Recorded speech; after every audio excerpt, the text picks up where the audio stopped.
আজকের ব্লগে আমরা দেখাবো থানচি বিডিআর ক্যাম্প থেকে রাজা পাথর আর রিমাক্রি ঝর্ণার সৌন্দর্য উপভোগ করার চ্যালেঞ্জিং নৌ ভ্রমণ। সকালে নির্মল রোদে যখন থানচি বাজার ধীরে ধীরে জেগে উঠেছে, তখনই আমাদের আজকের অভিযান শুরু। পাহাড়, নদী আর মেঘের রাজ্যে দাঁড়িয়ে থেকে এক ছোট্ট বাজার যেন এই জাদুকরি দরজা। থানচি বাজারে কাছের হোটেলে কিছু সকালবেলা খেয়ে নিলাম। এখানকার পুরো ভ্রমণেই নিয়ন্ত্রিত হয় বিডিআর ক্যাম্পের মাধ্যমে। তাই যাত্রা শুরুতেই বিডিআর ক্যাম্প থেকে লাইফ জ্যাকেট ভাড়া করে নিতে হবে। নদীর ধারে সারি সারি নৌকা আর দূরে সবুজ পাহাড়ের বুক চিরে বয়ে যাওয়া সাঙ্গু নদী। নৌকা ভাড়া করতে গেলে অনেক সময় বাইরের লোকজন 10 থেকে 15,000, 20,000 পর্যন্ত চাইতে পারে ভাড়া। কিন্তু যদি বিডিআর ক্যাম্পের মাধ্যমে নৌকা ঠিক করেন, তাহলে খুব সহজেই 5 থেকে 6,000 টাকার মধ্যে পুরো যাত্রা সেরে নিতে পারবেন।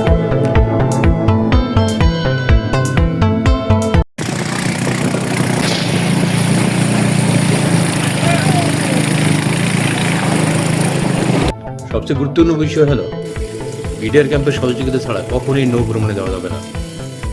পূর্বে অনুমোদিত নয় এমন নৌকার লোকজন দুর্গম এলাকায় পর্যটকদের কিডন্যাপ ও মারধরের ঘটনা ঘটিয়েছে, যা অত্যন্ত ঝুঁকিপূর্ণ। তাই নিজের নিরাপত্তার জন্য অবশ্যই নির্ধারিত নিয়ম মেনে নির্দিষ্ট সময়ের মধ্যে ঘাটে ফিরে আসার চেষ্টা করব। প্রথমে আমরা বিডিআর ক্যাম্প থেকে দেয়া লাইফ জ্যাকেট পরে নিলাম। এরপর আমরা নেমে পড়লাম সাঙ্গু নদীর ঘাটে। বান্দরবানের অপরূপ সৌন্দর্য উপভোগ করতে হলে নিরাপত্তা সবার আগে, আর নিরাপদ ভ্রমণই সবচেয়ে স্মরণীয় ভ্রমণ।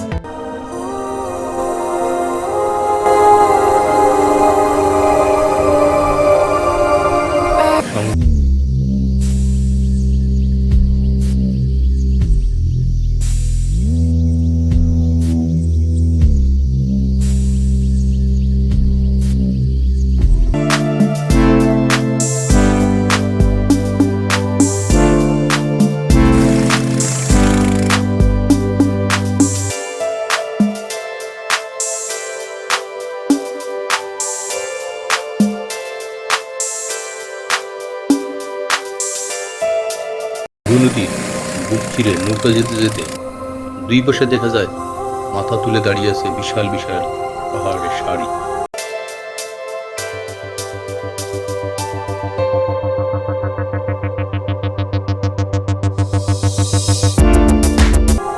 আকাশের খুব কাছাকাছি সরাসরি মেঘের সাথে ছোঁয়া লেগে আছে। একটু পর পর সাদা মেঘের দল ভেসে আসে পাহাড়ের গায়ে ধাক্কা খেয়ে পড়ে, আবার ধীরে ধীরে জড়িয়ে ধরে থাকে। এই মুহূর্তে পাহাড় আর মেঘের সীমারেখা এমনভাবে মিলিয়ে যায়, কোনটা পাহাড় আর কোনটা মেঘ বোঝাই যায় না।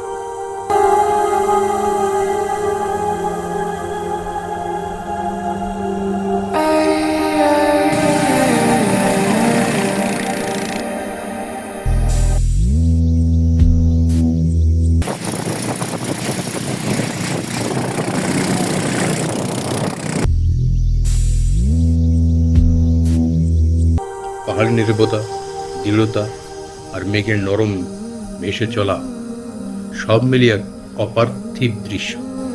মনে হয় প্রকৃতি এখানে নিজ হাতে আঁকা এক জীবন্ত ছবি তুলে ধরেছে, যেখানে প্রতিটি মুহূর্তে রং বদলায় কিন্তু সৌন্দর্য একটুও কমে না।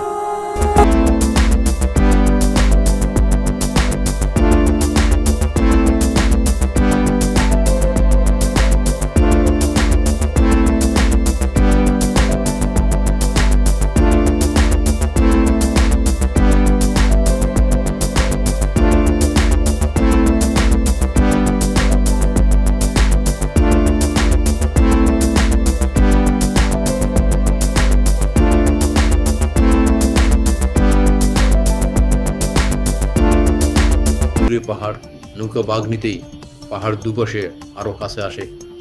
কোথাও নদী সরু, কোথাও আবার হঠাৎ গভীর। মাঝে মধ্যে নৌকা স্রোতকে কাটিয়ে যখন সামনে এগোয়, তখন নদী আর পাহাড় মিলে মনে হয় যেন কোনো অজানা রাজ্যের পথে যাত্রা চলেছে।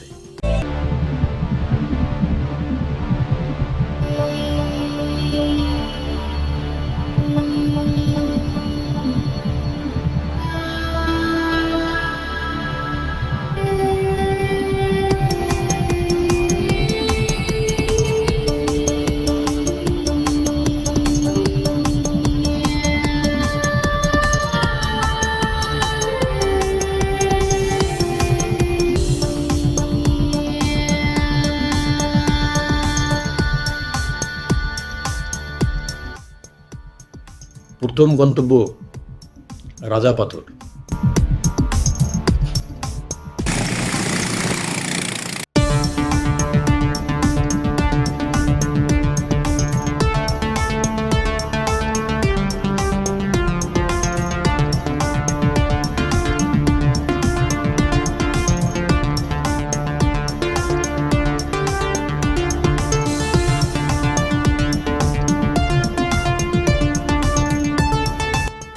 নদীর মাঝখানে দাঁড়িয়ে থাকা বিশাল এক পাথর, যেন শত বছর ধরে নীরবে পাহারা দিচ্ছে এই অরণ্যকে।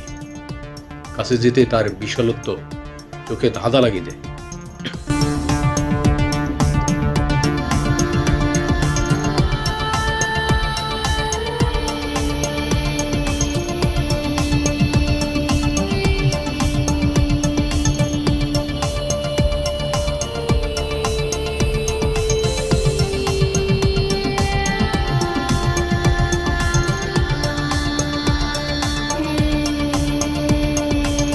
দূর থেকে নজরে আসা রাজা পাথর নদীর ঠিক মাঝখানে দাঁড়িয়ে থাকা এক বিশাল পাথরের দেয়াল, যার উচ্চতা কাছ থেকে দেখলে যেন আকাশ ছোঁয়া মনে হয়।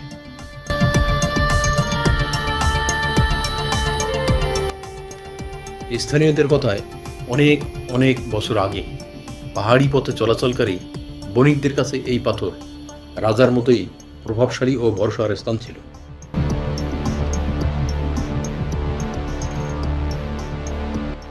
আবার অনেক পাহাড়ি জনগোষ্ঠীর মতে এই পাথর ছিল নদীপথের রাজা, কারণ এই পাথরকে কেন্দ্র করে আশপাশে পথ নির্দেশ ও নদীপথ চেনা হতো।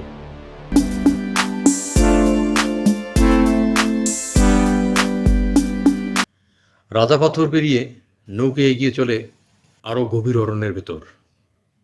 দুপাশে উঁচু পাহাড়, মাঝে সরু সাঙ্গু নদী, যেন প্রকৃতি নিজ হাতে কেটে তৈরি করেছে রিমাক্রি ঝর্ণার পথ। আর বাতাসে ভেসে আসে সেই ঝর্ণার পানির কলকল শব্দ।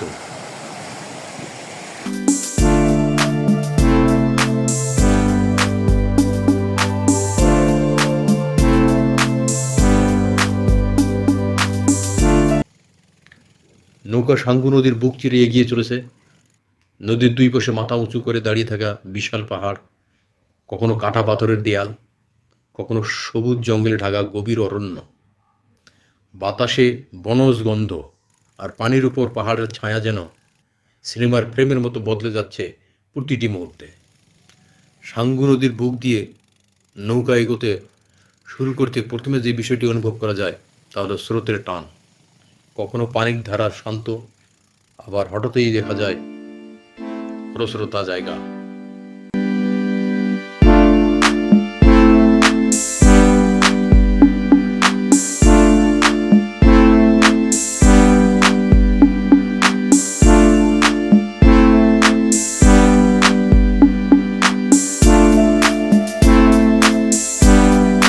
পথে হঠাৎই দেখা মিলল ছোট্ট ঝর্ণা। পাহাড়ের গা বেয়ে নেমে আসা স্বচ্ছ জল পাথরের উপর ছড়িয়ে পড়ছে। খুব উঁচু নয়, তবু তার ছন্দে এক আলাদা মায়া। ঝর্ণার জল গড়িয়ে পড়ার শব্দে চারপাশে বনভূমি আর জীবন্ত হয়ে ওঠে।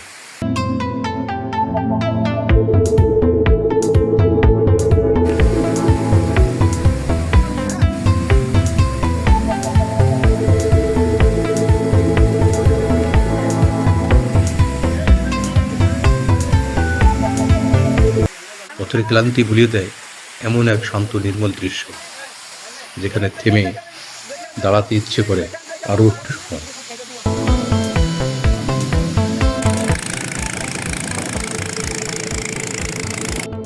ইঞ্জিনের শব্দ আর পানির ছিটে মিলেমিশে তৈরি হয় এক রোমাঞ্চকর অনুভূতি।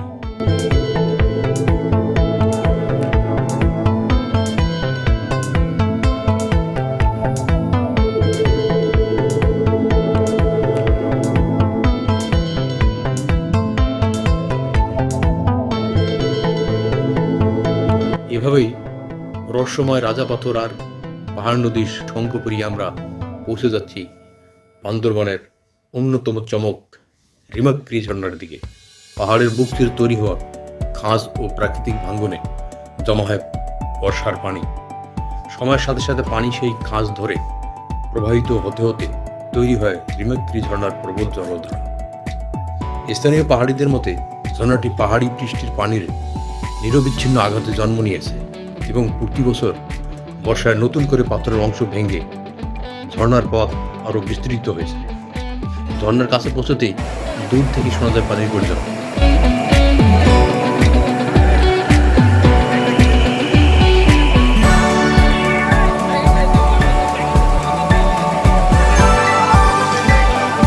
নদীর তীর থেকে রিমেক্রি জলস্রোতের দিকে পা বাড়াতেই ধীরে এবং খুব সাবধানে, কারণ পানির নিচে লুকিয়ে থাকা অসংখ্য শ্যাওলা, জমে থাকা পিচ্ছিল পাথর, যার উপর পা রাখলে মনে হয় যেন মাটি সরে যাচ্ছে, যেন পুরো পথটাই এক ধরনের নীরব চ্যালেঞ্জ।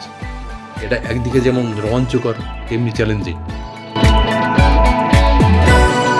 জলস্রোতের মাঝে দাঁড়ালে চারিদিকে পানি, শব্দ, ঠান্ডা জলকুয়াশা আর পাথরের সৌন্দর্য মনে হয় যেন প্রকৃতি পরীক্ষা নিচ্ছে, আর আপনি ধীরে ধীরে সেই পরীক্ষায় উত্তীর্ণ হয়ে এগিয়ে যাচ্ছেন রিমেক্রি ঝর্ণার হৃদয়ের দিকে।